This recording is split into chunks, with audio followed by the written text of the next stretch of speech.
आज हम बात करने वाले हैं एक बहुत ही दिलचस्प चीज के बारे में, वर्चुअल वायरस।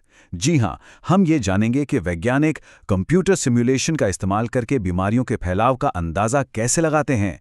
ये कुछ ऐसा है जैसे कोड और डेटा की मदद से भविष्य में झांकना। तो चलिए शुरू करते हैं।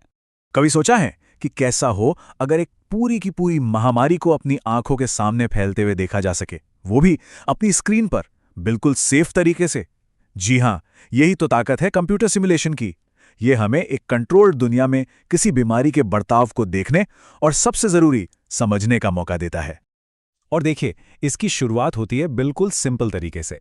ये जो स्क्रीन पर इतने सारे डॉट्स दिख रहे हैं ना, ये एक ग्रिड पर बने हैं और ये सब एक हेल्दी पॉपुलेशन, मतलब एक स्वस्थ आबादी को दिखाते हैं। अभी सब कुछ शांत है, सब नॉर्मल। कह सकते हैं ये तूफान से पहले की शांति है। और फिर कहानी में आता है एक ट्विस्ट। बस एक डॉट, सिर्फ एक संक्रमित डॉट, और बस यहीं से सब कुछ बदलने लगता है। ये बहुत छोटा सा बदलाव लगता है ना? लेकिन यही वो चिंगारी है जो पूरे जंगल में आग लगा सकती है। असली कहानी तो अब शुरू होती है। और देखते ही देखते जो एक डॉट से शुरू हुआ था वो तेजी से फैलने लगता है। और कमाल की बात पता है क्या है?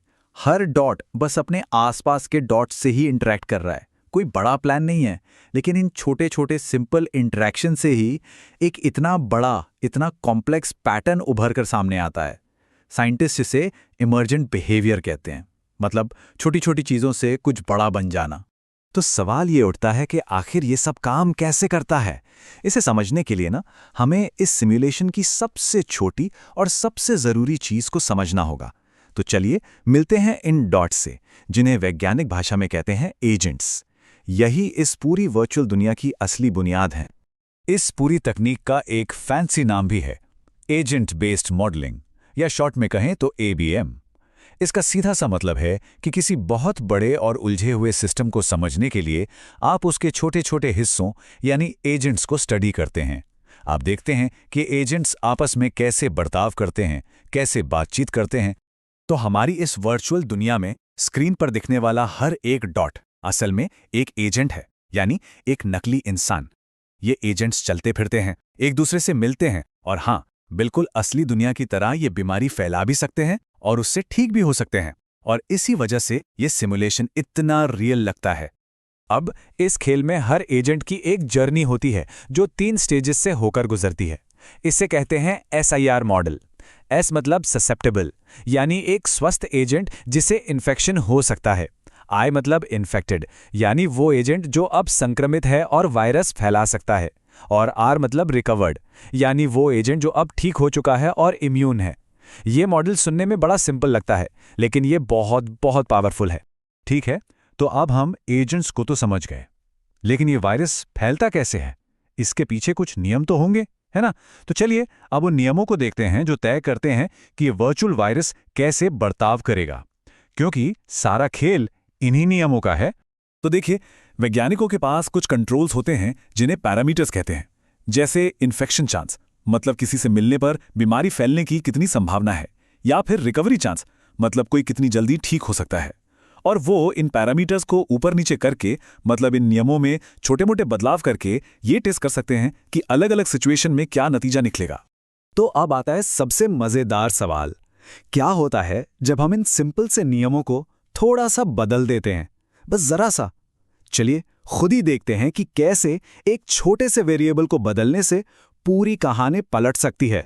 यहां देखिए, एक तरफ जब इन्फेक्शन चांस कम है तो वायरस को फैलने में बहुत मुश्किल हो रही है, सब कुछ कंट्रोल में लगता है।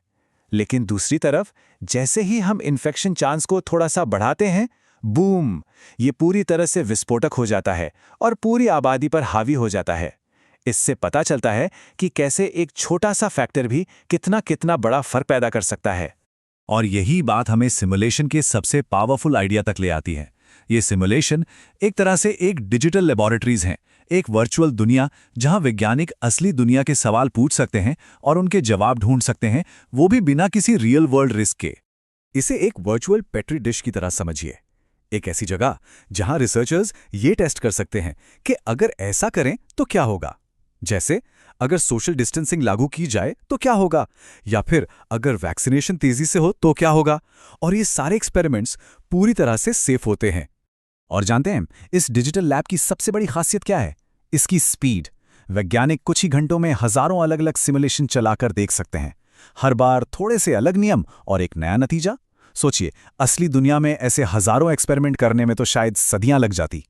तो ये तो हुई स्क्रीन पर दिखने वाले पिक्सेल्स और डॉट्स की बात। लेकिन सवाल यह है कि इन सब का असली दुनिया से क्या लेना देना है? ये सिमुलेशन हमारी आपकी जिंदगी पर कैसे असर डालते हैं? चलिए पिक्सल से पॉलिसी तक का सफर देखते हैं। देखिए, ये सिमुलेशन सिर्फ कोई कंप्यूटर गेम या थ्योरी नहीं है। इनसे जो जानकारी मिलती है वो असल में पब्लिक हेल्थ पॉलिसी बनाने में मदद करती है। मतलब इनसे ये अंदाजा लगाया जाता है कि सोशल डिस्टेंसिंग जैसे उपाय कितने कारगर होंगे, भविष्य में कितने हॉस्पिटल बेड्स की जरूरत पड़ सकती है, और सबसे जरूरी, वायरस को फैलने से रोकने के लिए कौन सी चीजें सबसे ज्यादा मायने रखती हैं। ये सब फैसले लेने में ये मॉडल्स बहुत मदद करते हैं। तो कुल मिला के बात यह है कि ये मॉडल्स हमें उन छिपी हुई ताकतों को देखने में मदद करते हैं जो किसी महामारी के पीछे काम कर रही होती हैं। ये एक बहुत ही कॉम्प्लेक्स चीज़ को हमारे लिए आसान बना देते हैं और हमें ये समझाते हैं कि कैसे एक एक इंसान के छोटे छोटे एक्शन मिलकर एक बहुत बड़ा सामूहिक नतीजा तय करते हैं। अब जरा सोचिए, अगर हम एक वायरस के फैलने का इतना सटीक डिजिटल ट्विन बना सकते हैं तो इस टेक्नोलॉजी की हदें कहाँ तक हैं? क्या हम इसका इस्तेमाल ट्रैफिक जैम को समझने के लिए कर सकते हैं, या फिर स्टॉक मार्केट के उतार चढ़ाव को? आगे हमें किस कॉम्प्लेक्स सिस्टम का मॉडल बनाना चाहिए? ये सवाल सोचने पर मजबूर करता है ना?